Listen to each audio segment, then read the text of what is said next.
Hello नमस्ते दोस्तों। क्या आपने कभी सोचा है कि आज हम जिस आज़ाद भारत में सांस ले रहे हैं उसकी नींव किन संघर्षों पर टिकी है, या फिर ये ऊंचे पहाड़ और बहती नदियाँ हमारे जीवन को कैसे कंट्रोल करती हैं। मैं हूँ सूरज सर, और आज हम सामाजिक विज्ञान के पूरे चैप्टर को एनालिसिस करेंगे। इतिहास भूगोल के हम उन रहस्यों को सुलझाएंगे जो आपकी किताबों को और ज़्यादा दिलचस्प बना देगी। तो चलिए दोस्तों, एक मोटिवेशनल शायरी से स्टार्ट करते हैं। बीते हुए कल की दास्तां को हम फिर से जिंदा करेंगे। बीते हुए कल की दास्तां को हम फिर से जिंदा करेंगे। इतिहास के पन्नों से अपने भविष्य का रास्ता चुनेंगे। मत समझना इसे महज किताबी बातें ऐ दोस्त। मत समझना इसे महज किताबी बातें ऐ दोस्त। ये वो नींव है जिस पर हम नए भारत का निर्माण करेंगे। तो चलिए दोस्तों, अपनी वीडियो को स्टार्ट करते हैं एक नई ऊर्जा के साथ। ये रहा आपका पहला प्रश्न। देखिए, पहला प्रश्न है, खिलाफत आंदोलन की शुरुआत अबुल कलाम आज़ाद ने अपने सहयोगियों के साथ किया था। तो ये खिलाफत आंदोलन की शुरुआत किसने किया था? अबुल कलाम आज़ाद ने।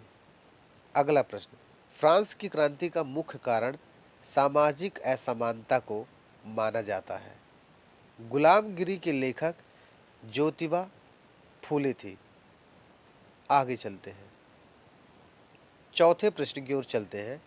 1929 की महामंदी का प्रमुख कारण कृषि क्षेत्र में अधिक उत्पादन था। ये टोटल प्रश्न मैं करवा दे रहा हूं। अभी तुरंत इससे रिलेटेड जितने भी महत्वपूर्ण बहुविकल्पीय प्रश्न बन सकते हैं, टोटल के प्रश्नों का उत्तर आप दोगे। अगर ये पढ़ लोगे तो जितने भी क्वेश्चंस मैं कराऊंगा सबका उत्तर अब तुम एक एक करके जरूर दे पाओगे। तो चलो ठीक है। 1929 की महामंदी का प्रमुख कारण कृषि क्षेत्र में अधिक उत्पादन था। पांचवा प्रश्न है, 1944 में अंतर्राष्ट्रीय मुद्रा कोष IMF की स्थापना संयुक्त राज्य अमेरिका के न्यू हैप्स न्यू हैम्पशायर में संयुक्त राष्ट्र ब्रिटेन वुड्स सम्मेलन में की गई। छठवां प्रश्न, श्रीलंका की अल्पसंख्यक जाति मुस्लिम है। सातवां प्रश्न है, भारत में संघीय व्यवस्था है क्योंकि यहाँ शक्तियों का विकेंद्रीकरण है। अगला प्रश्न, दिल्ली एक पूर्ण संघीय राज्य नहीं है। नौवां, लोकतांत्रिक व्यवस्था के लिए राजनीतिक दल आवश्यक शर्त है। राजनीतिक दल जनता व सरकार के बीच की कड़ी है। 10वां प्रश्न, बहुसंख्यकों के शासन का संबंध लोकतंत्र से नहीं है। आगे चलते हैं, जो और महत्वपूर्ण प्रश्न है। 11वां प्रश्न है, लौह अयस्क तांबा आदि धात्विक खनिज के उदाहरण हैं। 12वां प्रश्न, कपास की खेती के लिए काली मिट्टी सबसे उपयुक्त है। अगला प्रश्न है, एल्यूमीनियम उद्योग में कच्चे माल के रूप में बॉक्साइट का प्रयोग किया जाता है। अगला प्रश्न है, सेवा क्षेत्र अर्थात किसी के अधीन काम करना, नौकरी करना, दैनिक मजदूरी करना आदि तृतीय क्षेत्र में शामिल होते हैं। अगला 15वां प्रश्न, सार्वजनिक क्षेत्रक निजी क्षेत्रक विभाजन के आधार पर उद्यमों का स्वामित्व है। 16वां प्रश्न, एजेंडा 21 का संबंध सतत पोषणीय संधारणीय विकास से है। 17वां, 24 दिसंबर 1986 को प्रधानमंत्री राजीव गांधी के कार्यकाल में उपभोक्ता सुरक्षा अधिनियम पारित किया गया। 18 नंबर, 1970 में नोबेल पुरस्कार विजेता मोहम्मद यूनुस ने बांग्लादेश ग्रामीण बैंक की शुरुआत की। आगे चलते हैं। 19 नंबर, पर्यावरण में रहने वाले सभी जीवों को जैविक संसाधन कहा जाता है, जैसे वन, वन्य जीव, पशु, मत्स्य, कृषि, फसलें आदि। 20 नंबर, श्रीलंका मानव विकास सूचकांक की लिस्ट 193 देशों में 71 नंबर पर आता है। ठीक है, तो ये 20 प्रश्न जो मैंने आपको कराया है, अब मैं 20 क्वेश्चंस आपको दे रहा हूं, उसका आंसर आपको लिखना है और कमेंट बॉक्स में इसका उत्तर देना है। ये रहा पहला प्रश्न, निम्नलिखित में से कौन सा आंदोलन महात्मा गांधी ने नहीं चलाया था? बताइए। असहयोग आंदोलन, सविनय अवज्ञा आंदोलन, चंपारण और खिलाफत आंदोलन। तो ये भी चलाया था, ये भी चलाया था, ये भी चलाया था। अभी तुरंत खिलाफत आंदोलन किसने चलाया था, आप कमेंट बॉक्स में बताएंगे। देखिए सेकंड प्रश्न देख लीजिए, ये भी अगर आप पढ़े हैं तो इन सब का जवाब आप दे पाओगे। एक बार देख लीजिए और टोटल प्रश्न का आप जवाब देंगे। ये रहा दूसरा प्रश्न, ये रहा तीसरा प्रश्न। ठीक है, गुलामगिरी के लेखक कौन है? आगे है 1929 महामंदी का प्रमुख कारण क्या था? अगला 1944 में अंतर्राष्ट्रीय मुद्रा कोष IMF की स्थापना कहाँ की गई? ठीक है, ये टोटल प्रश्न है, आप इसका जवाब देंगे। देखिए ये 8वां प्रश्न देख लीजिए, ये 8वां है, ये 9वां प्रश्न है, 9वां प्रश्न है, ये 10वां प्रश्न है, 11वां प्रश्न है, ये 12वां प्रश्न है, ये 13 नंबर, ये 14 नंबर। आप इन प्रश्नों का उत्तर एक बार लिखेंगे। 15 नंबर देखिए, 15 नंबर एजेंडा 21 अभी तुरंत मैं पढ़ाया हूँ। ठीक है, यही उत्तर आपको उसमें से ढूंढ ढूंढ के लिखना है। 17 नंबर, उपभोक्ता सुरक्षा अधिनियम कब बना था? 18 नंबर देखिए, बांग्लादेश के ग्रामीण बैंक की शुरुआत कब की गई? 19 नंबर, कौन सा जैव संसाधन है? 20 नंबर, निम्नलिखित में से किस देश का मानव विकास सूचकांक सर्वोच्च पर है? अभी पढ़े हैं, तो बताइएगा इसमें से कौन आंसर है। आपने जितना पढ़ा है बताइए, 20 में से आप कितना गोला भर पा रहे हैं?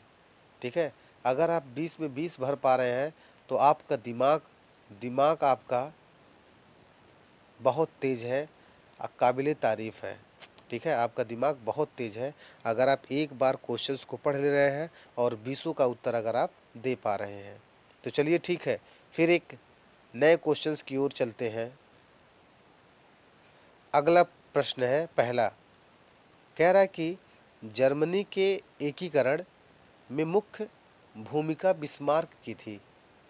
दूसरा, चौरी चौरा घटना का परिणाम स्वरूप 5 फरवरी 1922 को असहयोग आंदोलन वापस ले लिया गया। तीसरा, vernacular press act viceroy Lytton द्वारा 1878 ईस्वी में पास हुआ था। अगले प्रश्न की ओर चलते हैं। चौथा नंबर, उद्योगपतियों एवं शहरी लोगों का विरोध ब्रिटेन में कार्न कानून समाप्त करने का मुख्य कारण था। पांचवा, आर्थिक महामंदी का प्रारंभ 1929 से हुआ था। छठवां, बेल्जियम की सीमा फ्रांस, जर्मनी, लग्जमबर्ग और नीदरलैंड से अपनी सीमा साझा करता है। सातवां प्रश्न, विदेशी कार्य, रक्षा, ऊर्जा, रेलवे, युद्ध और शांति, मुद्रा एवं सिक्के संघ सूची का विषय है। आठवां, 73वां और 74वां संविधान संशोधन से स्थानीय निकायों में महिलाओं के लिए प्रतिनिधित्व सुनिश्चित किया गया। नौवां, उत्तर प्रदेश में प्रमुख विपक्षी दल समाजवादी पार्टी है। 10वां, लोकतांत्रिक शासन में समानता एवं स्वतंत्रता का सम्मान किया जाता है। आभ्रक, हीरा, चूना पत्थर, जिप्सम, डोलोमाइट, नमक आदि अधात्विक खनिज के उदाहरण हैं। 12 नंबर देखिए, 12 नंबर, सूचना का अधिकार अधिनियम 12 अक्टूबर 2005 को लागू किया गया। यह लोक प्राधिकरणों पर लागू होता है। 13 नंबर, कोयला ऊर्जा का परंपरागत स्रोत है, जबकि पवन ऊर्जा, सौर ऊर्जा, ज्वारीय ऊर्जा आदि ऊर्जा के नवीकरणीय स्रोत हैं। 13 नंबर देख लीजिए। प्राथमिक क्षेत्र को कृषि एवं सहायक क्षेत्रक भी कहा जाता है, जैसे खान, मत्स्य, कृषि एवं पशुपालन आदि प्राथमिक क्षेत्र है। 15 नंबर देखिए भाई, कृषि हुआ, मजदूर हुआ, दैनिक मजदूर हुआ, ठेके के मजदूर हुए, ईंट भट्ठा में काम करने वाले मजदूर आदि असंगठित क्षेत्र के अंतर्गत आते हैं, क्योंकि इनका वेतन, काम की अवधि, रोजगार के अवसर आदि सब अनिश्चित होते हैं। 16 नंबर पे चलते हैं। कह रहे कि मोनोजाइट रेत में मुख्य रूप से थोरियम खनिज पाया जाता है। ये एक बार करवा दिया। श्रीलंका की स्थिति मानव विकास की दृष्टि से भारत से बेहतर है। वारी बाप रे बाप। ये देखिए, श्रीलंका की जो स्थिति है मानव विकास की दृष्टि से भारत से बेहतर है। 18 नंबर, भारत में आर्थिक उदारीकरण की शुरुआत 1991 से हुई। उस समय डॉक्टर मनमोहन सिंह भारत के प्रधानमंत्री थे। 19 नंबर, किसी भी वस्तु की प्राकृतिक तरीके से उत्पादन प्राथमिक उत्पादन क्षेत्र के अंतर्गत आएगा, जैसे पशुपालन, मत्स्य पालन, धान हुआ, गेहूं हुआ, गन्ना आदि की खेती। 20 नंबर लास्ट देखते हैं। दाल एक फलीदार फसल है। फलीदार फसलों के उदाहरण मूंगफली होता है, मटर होता है, सेम होता है। चलिए अब इनसे बनने वाले प्रश्न को अब देख लेते हैं। देखिए पहला प्रश्न, पहला, जर्मन के एकीकरण में प्रमुख भूमिका किसका था? देखिए इसमें ऑप्शन आपको समझ में आ रहा होगा। चौरी चौरा घटना का क्या परिणाम हुआ? तीसरा देखिए, वर्नाक्युलर प्रेस एक्ट कब लागू हुआ? ब्रिटेन में कार्न कानून समाप्त करने का मुख्य कारण क्या था? ये भी देख लीजिए। आर्थिक महामंदी वाला देख लीजिए, आर्थिक महामंदी का प्रारंभ कब हुआ? छठवां, निम्नलिखित में से किस देश के साथ बेल्जियम अपनी सीमा साझा करता है? ये भी देख लीजिए। 7वां नंबर, निम्नलिखित में से कौन सा संघ सूची का विषय है? व्यापार, शिक्षा, कृषि और विदेशी कार्य। आगे चलते हैं। संविधान के माध्यम से महिलाओं का प्रतिनिधित्व सुनिश्चित किया गया है। अगला प्रश्न है, उत्तर प्रदेश में प्रमुख विपक्षी दल कौन सा है? अभी पढ़ के आया ना। अगला, लोकतांत्रिक व्यवस्था अन्य व्यवस्थाओं से अच्छी है, क्योंकि? देख के बताइए, देख के बताइए कमेंट बॉक्स में।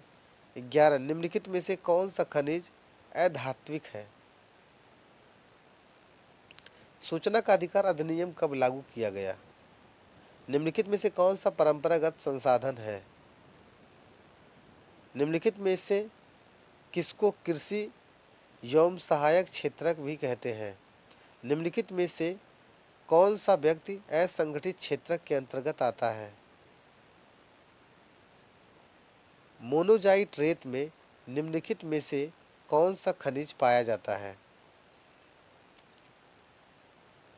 निम्नलिखित में से किस पड़ोसी देश की स्थिति मानव विकास की दृष्टि से भारत से बेहतर है?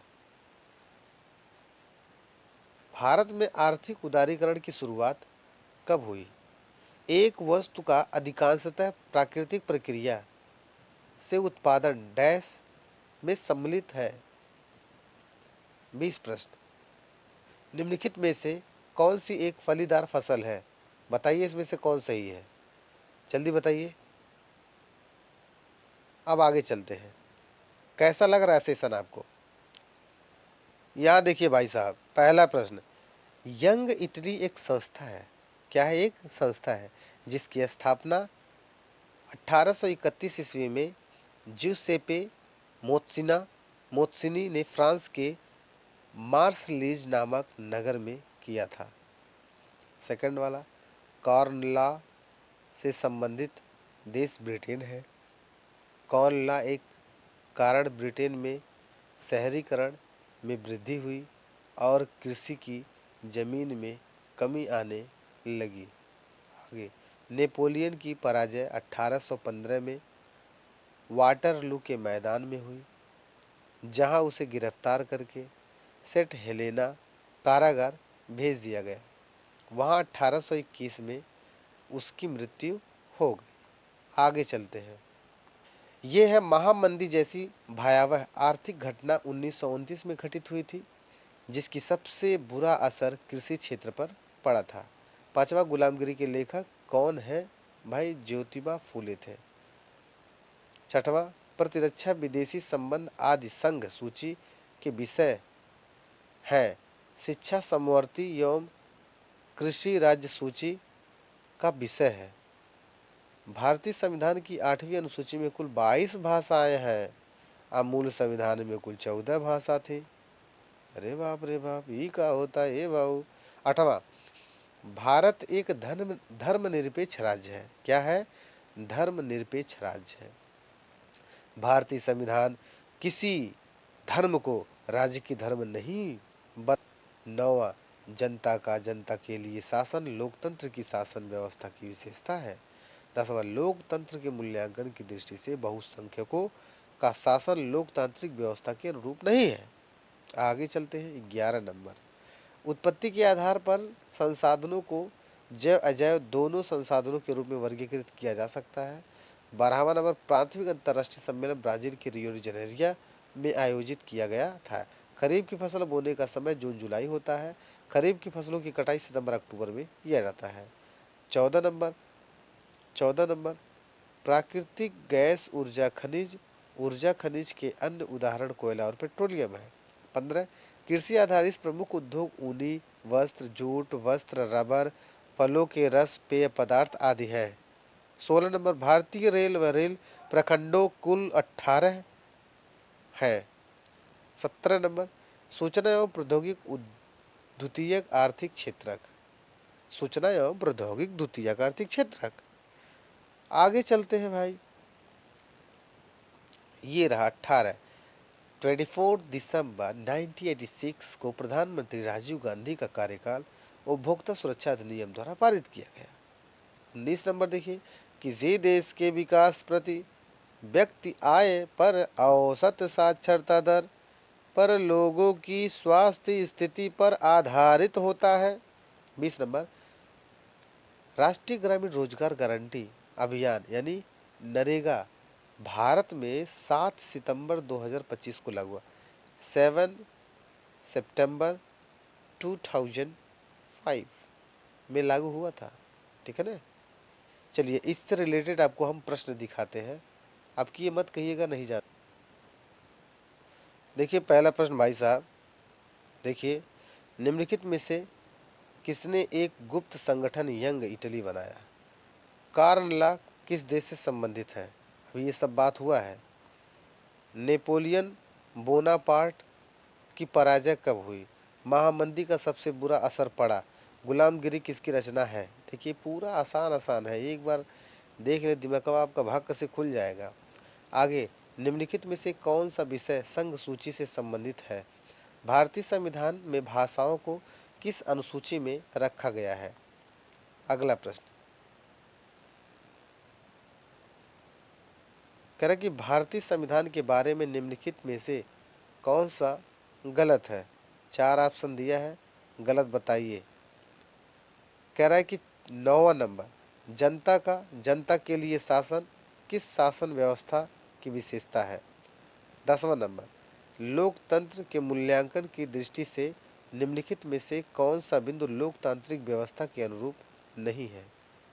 आगे 11 नंबर देखिए, उत्पत्ति के आधार पर संसाधनों का निम्नलिखित में से कौन सा वर्गीकरण सही है? प्रथम अंतर्राष्ट्रीय पृथ्वी सम्मेलन किस नगर में आयोजित किया गया था? बताइए। खरीफ की फसलिया भैया, खरीफ की फसलों के बोए जाने का समय क्या होता है? जून, जुलाई, अक्टूबर, दिसंबर, मार्च, मई, अगस्त, अक्टूबर। 14 नंबर, निम्नलिखित में से कौन सा ऊर्जा खनिज है? अगला प्रश्न देखिए।